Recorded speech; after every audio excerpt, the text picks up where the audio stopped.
And Shirley Manson's with me now. Hi, Shirley. Hi, Chris. How are you? I'm good, thanks. Where are you? Oh, my God. I actually had to pause there for a minute and think. I'm in Denver. Okay. Touring? Yeah. I am touring, yes. Yes. And how's it going?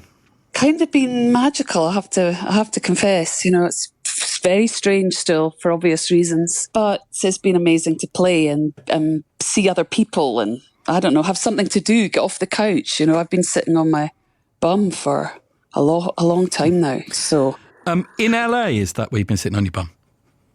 LA, Scotland, you know, wherever I can find a couch to sit on. Where do you live primarily then? LA, probably. Yeah. Why are you not sure? Well, because it depends really on what's going on at any given year.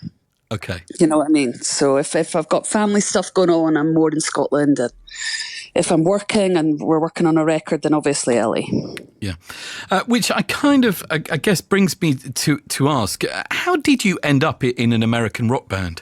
You know, that is a really, really good question. And one I'm not entirely sure how it happened, really, to be honest, other than I just got lucky. I was literally in the right place at the right time when the rest of the band in Garbage were looking for a singer, and they saw a video that I had made with my second band, Angelfish, and it was played on MTV once in the middle of the night. And Steve Marker, our guitarist, saw me and said, I like her voice, and let's meet up with her and see if she'd be up for it. And being that my band was really going nowhere, I sort of jumped at the chance. I had no idea it was going to, you know, turn into my whole life's work, basically.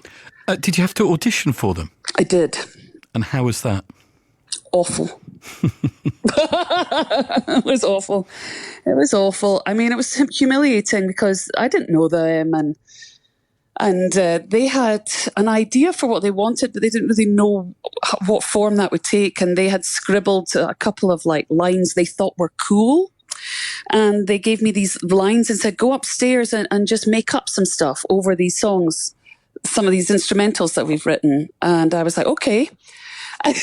And I went upstairs and I put my headphones on and I realised, I'd never written a lyric in my life and I had never sung a melody in my life. So I just was pretty much mute and I was sort of humming like, have you ever seen Shreds? Yeah. All right, so it was a bit like that. And I failed the audition, needless to say. But they liked my personality, and so they called me back a few weeks later and said, like, let's try this again if you're up for it. And I was like, I'm up for it. And they had more of a structure. The instrumentals were more structured, and they had a few scribbled verses and stuff like that for one song, which I believe was Queer, which I loved. And I sang it really differently to how they had prepared it. They had sort of done a sort of very Nirvana-esque, which is hard to imagine now, but a sort of aggressive approach. And I brought it down and made it very quiet. And they were like, all right, you're in. Where was this? Madison, Wisconsin. So they asked you to go over there to audition for them? Well, I was over there anyway. I was touring with my second band, Angelfish, which was really dysfunctional and was breaking up at the time. Like my band were all threatening to leave anyway. And so when I got the call to come and audition, I was like, yeah, hell yeah. But so that was quite a big deal that Angelfish even had a tour in the States. Yeah, it was wild. I mean, it's kind of a long story. You know, I'd gotten sort of spotted by a very well-known, successful music manager called Gary Kurfirst, who looked after the Ramones and Talking Heads and Blondie at the time. And he was very powerful. And he was like, you're coming over to make a record. You're going to make it with Chris Frantz and Tina Weymouth of the Talking Heads. And boom, there I was in America making a record. It was like a fairy tale. And what do you remember about, you know, getting to know the Garbage guys? Well, they're really funny, which I think was the saving grace, because they're a lot older than me, and I think I would have gotten a bit freaked out if they hadn't been as funny as they are.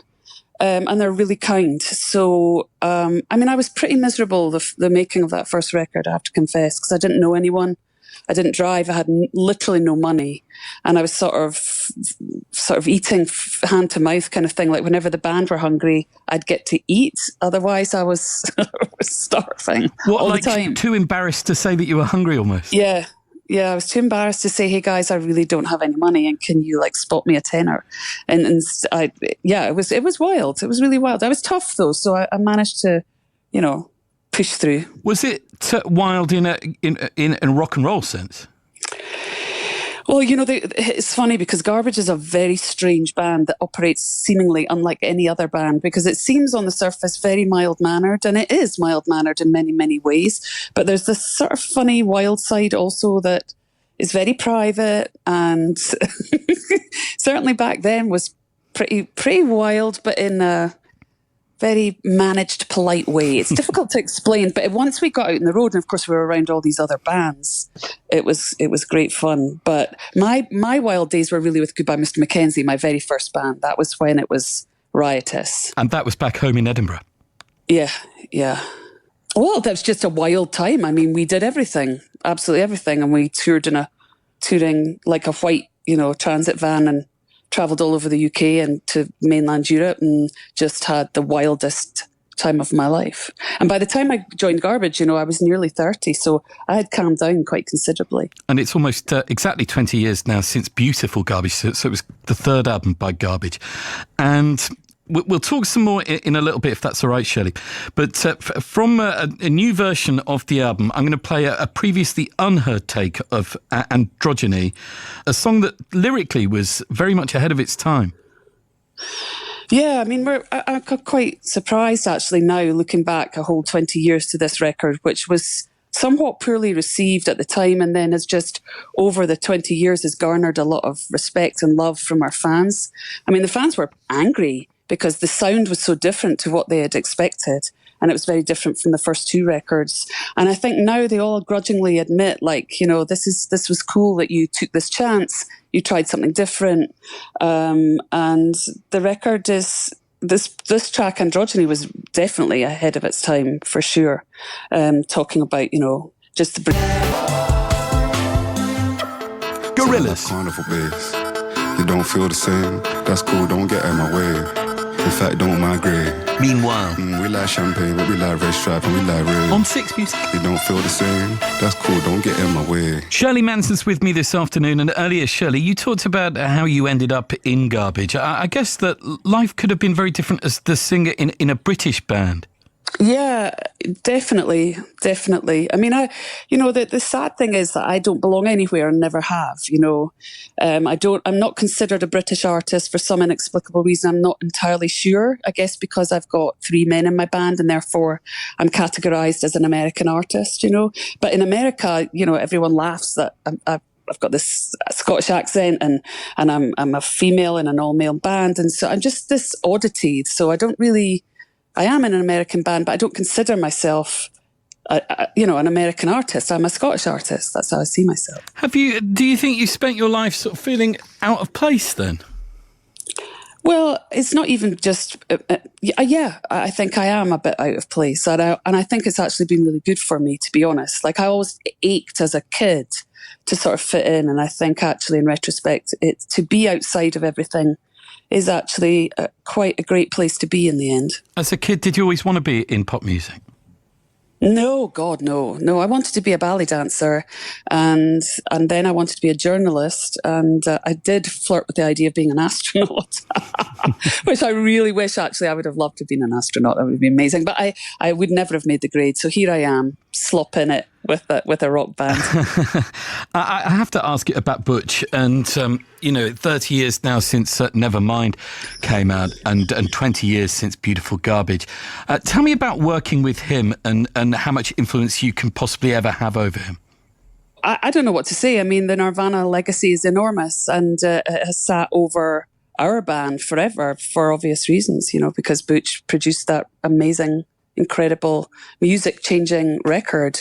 As a front person of my own band, I've had to have my own identity, and I've had to fight against a lot of that kind of belief that I'm only there because I work with Butch, and that's unfortunate, and it's something I will live with probably forever. But of course, he will have been influenced by me in the same way that anyone you rub against in your life changes you. You mold each other always. You used the word identity there. How do you think your own identity has changed over the years? Well, the sad truth of it is my identity probably hasn't changed. That's the big problem. I wished I'd become more successful and at being smooth and being gracious and just to be easier. But it's not who I am. Like, I've not really changed that much. I'm on this tour with Alanis Morissette and Cat Power, and Cat Power's front of house engineer walked up to me and he said, "Hey, do you remember me?" And I looked at him and I went, "Oh, hi, Frankie." And it was my guitar tech from Goodbye, Mr. Mackenzie, who I had not seen in 40 years. Wow. True story. And he says to me, "You haven't changed. You're exactly the same." And I went, "Yeah, Frankie, that's the problem." I think that's a compliment.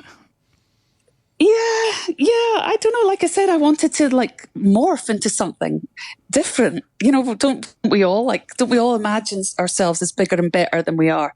And I just stayed the same. I don't know. That's how it is. Being the lead singer in a massive band like Garbage, that is some success story.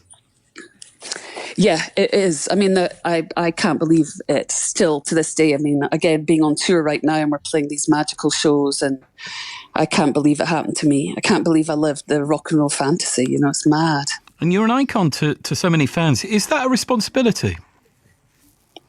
No, I don't think it's a responsibility because I don't think of myself that way. I mean, I'm aware that our music has affected a lot of people at this point, and I would be really disingenuous if I pretended otherwise.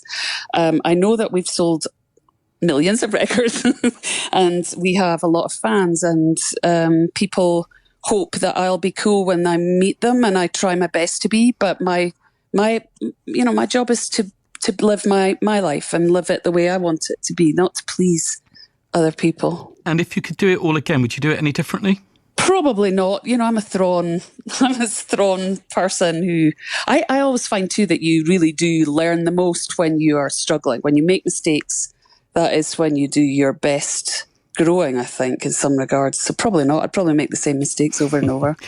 Being in the States now, Shirley, what do you look forward to when you come back to Scotland? Oh my God, where do I even start? I mean, living in America the last 2 years has been tough because, we had Trump. I mean, I don't know what your politics are. Maybe you love him. I find him unbearable. And waking up every day under American skies with a lunatic in charge really depressed me. And so to get home to a country that, people are sort of genuine and relatively stable and are friendly and kind and considerate, it is amazing. It's just amazing. Is there stuff that you love to do when you get back to Edinburgh? Oh my God, yeah. I mean, I love walking around the city because it's so beautiful, and I love the temperature. Like, living in America is hard for me because I'm always either too hot or I'm freezing cold. And when you come to Edinburgh, when you come to Edinburgh, it's always really beautiful. Yeah. It's just nice and cool, and you can walk everywhere and climb hills and not get all sweaty and disgusting. And, I love my homeland. I'm biased, obviously, but I also love America. So it's a win-win, really. And 20 years now then. Since Beautiful Garbage, you look back on, I guess, great moments through the years that you've talked about. What's next? That is a big question. I mean, we just really released our last record, the 7th record, a couple of months ago, which is weird because it feels like it was literally years ago. And because of COVID, things are very up in the air for musicians. It's hard to know what to expect, and you can't plan in the same way that you used to be able to. So, we'll do one of two things. We'll either go out on the road on our own terms, because currently we're just touring with Alanis and Cat Power, or we'll go back into the studio, and it just all depends on what's available to us, and there's so much competition out there, and there's so many amazing young bands that have just exploding right now. It feels to me like almost everybody's really talented and amazing. And there's not space for everyone. So, we'll see. I have to ask, how are Alanis and Cat Power? Have you got to know them? I mean, I've known Alanis because we toured with her in the 90s. So this has been quite an emotional kind of like strange event where you've got two female artists who've lasted this long. It's highly unusual. And Shawn Marshall is one of my favourite artists, favourite singers. You know, she's extraordinary. To hear her sing every night has been spectacular. Amazing. The reissue of Beautiful Garbage, remastered, will be out on November 5th. You can pre-order it now. And of course, it features Shut Your Mouth, which I want to play because it's a favourite from the album. Is it a favourite of yours? Well, Shut Your Mouth is one of my favourites. But, I love the whole record just because it was really maligned at the time it came out, strangely enough, and kind of got dropped from radio. Nobody would play it. And so it was a bit of a heartbreaker, that record. But we have always loved it. And there's so many great songs on it that we play to this day, And so it's an exciting feeling that it's getting its little airing finally without expectation. It's just coming out, and those who want to catch it on vinyl can finally get it on vinyl, and feels like a bit of a celebration of a long career. Shirley Manson, you're amazing. Thank you so much. Thank you, Chris Hawkins. You're the best. Cheers. Welcome.